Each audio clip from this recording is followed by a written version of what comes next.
Hey, what's up, guys? CombatCritique here. Let's take a look at this upcoming fight between Nassourdine Imavov and Ikram Aliskerov. So let's get started. If we talk about the records of these two guys, starting with Imavov, so Imavov has 17 fights and he's won 12 of his 17 fights, lost just 4, and he also has a no contest on his record. If we talk about his 12 wins, he has 5 wins via knockout, 4 via submission, and another 3 via decision. Talking about his 4 losses, he has 1 submission loss and another 3 decision losses. So this man is, if you just look at his decision record, you'll see he is pretty much 50-50 in decisions. If a fight goes to a decision, he is equally likely to win it as he is to lose it. This usually indicates a cardio problem, and whenever you see a person not doing good in decisions, it is usually because they have a bad cardio. Now let's take a look at Aliskerov's record. So Ikram has 15 total fights. He's won 14 and lost just 1 fight. If we talk about his 14 wins, he has 5 wins via knockout, 5 via submission as well, and 4 via decision. If we talk about his one loss, it is the loss to Khamzat Chimaev, where he was KO'd by an uppercut. Now let's talk about the physical and career stats of these two guys, starting with the height. So height is 6 feet 3 for Imavov and it is 6 feet for Aliskerov. So Imavov has a clear 3-inch height advantage. Talking about the weight, this fight will be at middleweight and both these guys will weigh at the middleweight limit, which is 186 pounds for non-title fights. I don't think any of them should miss weight. If we talk about the reach, it is 75 inches for Imavov and 76 inches for Aliskerov. So Aliskerov will have a slight 1-inch reach advantage. Talking about the stance, Imavov is an orthodox stance fighter, whereas Aliskerov is a southpaw. And if we talk about the age, both these guys are really young in their career. Imavov is younger than Aliskerov by about 3 years, and I believe Aliskerov is 30 years old right now. So both of these guys are not, they are about to hit their prime in a few years. Now let's take a look at the career statistics. First up, we have the strikes landed per minute. So this signifies the number of significant strikes that you land on your opponent per minute on average. This is 4.55 for Imavov and it is 6.25 for Aliskerov. So Aliskerov has an advantage here. He is landing quite a bit more significant strikes on his opponents per minute on average than Imavov. Next up, we have the striking accuracy, which is 53% for Imavov and 60% for Aliskerov. So again, the advantage goes to Aliskerov. He is more accurate with his strikes. Next up, we have the strikes absorbed per minute.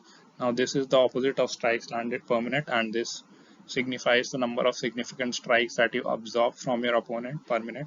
This is 3.76 for Imavov and it is 7.88, more than double that number for Aliskerov. And this is a major red flag for Aliskerov. He gets hit a lot. And in this case, the advantage goes to Imavov because he is getting hit lesser. You want this number to be as low as possible. Next up, we have the striking defense, which is 58% for Imavov and it is 40% for Aliskerov. So again, the advantage goes to Imavov. Overall, the first two metrics that we have seen represent the striking offense, and in those two, Aliskerov is ahead, and the last two represent the striking defense, and in those two, Imavov is ahead. Now let's talk about the wrestling, grappling, and BJJ statistics between these two guys. Starting with the takedown average, it is 1.09 for Imavov, and it is more than thrice that number for Aliskerov. So Aliskerov has a clear advantage here. He uses wrestling a lot more in his game compared to Imavov. Takedown accuracy is 31% for Imavov and it is 33% for Aliskerov. So both these guys are pretty even, but a very slight advantage goes to Aliskerov. Takedown defense is 72% for Imavov, and I think this number will be definitely tested in this fight by Aliskerov. Aliskerov has a takedown defense of 0%. I think only one guy attempted to take him down and was successful. That is why this is 0%. I think Aliskerov probably let that guy take him down because he is so confident in his jiu-jitsu. If you look at the submission average, it is 1.7 for Imavov, which is not bad. And if you look at Aliskerov, however, it is more than double that number at 3.5. So Aliskerov uses BJJ a lot more in his games, and he has better submission average compared to Imavov. Overall, it's a really close fight. I think the defensive striking favors Imavov, but the offensive striking as well as the wrestling, grappling, and BJJ slightly favor Aliskerov more than Imavov. However, as we look in the upcoming slides, Imavov has had experience with a lot of UFC guys, whereas Aliskerov is pretty much very young in his UFC career. Now let's take a look at the significant strikes by position for both these guys, starting with Imavov. So 72% of all the strikes that Imavov throws are from the standing position, 18% from the clinch, and just 9% on the ground. Compare this with Aliskerov, so 93% of all the strikes that he throws are from the standing position, just 7% in the clinch, and no strikes on the ground. This also shows us that these stats are taken from the UFC fights of these two guys, and Aliskerov has had just 2 UFC fights and he's finished both of his opponents in the first round. That is why his stats might not really be accurate and representative of the kind of fighter that he is. Now let's take a look at the significant strikes by target, starting with Imavov. 66% of all the strikes that Imavov throws are to the head, 22% to the body, and 12% to the leg. Compare this with Aliskerov, who throws 52% of his strikes to the head, 44% to the body, so he goes to the body a lot more than Imavov, and just 4% to the leg. So the leg kick game is better for Imavov than Aliskerov.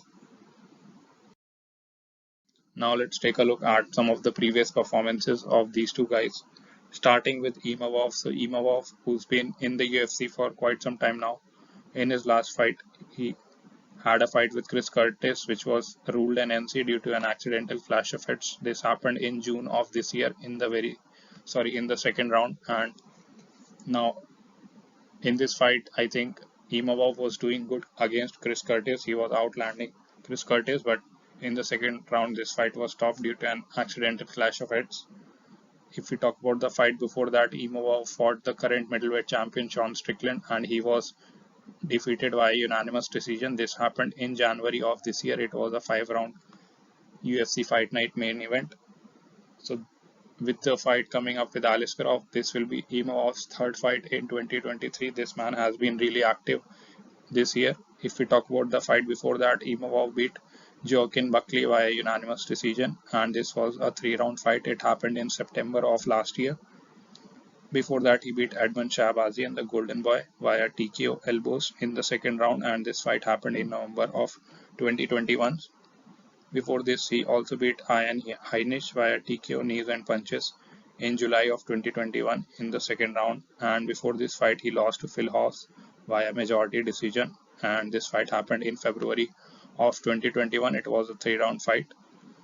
Before this, he beat Jordan Williams via unanimous decision in October of 2020 in a 3-round fight.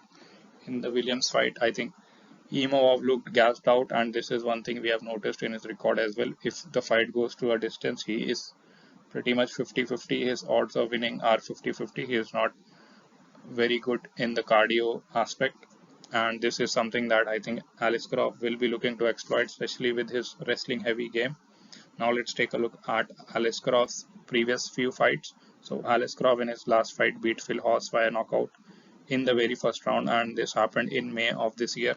So both these guys are not taking much time off and are fighting back again after about 4 or 5 months break.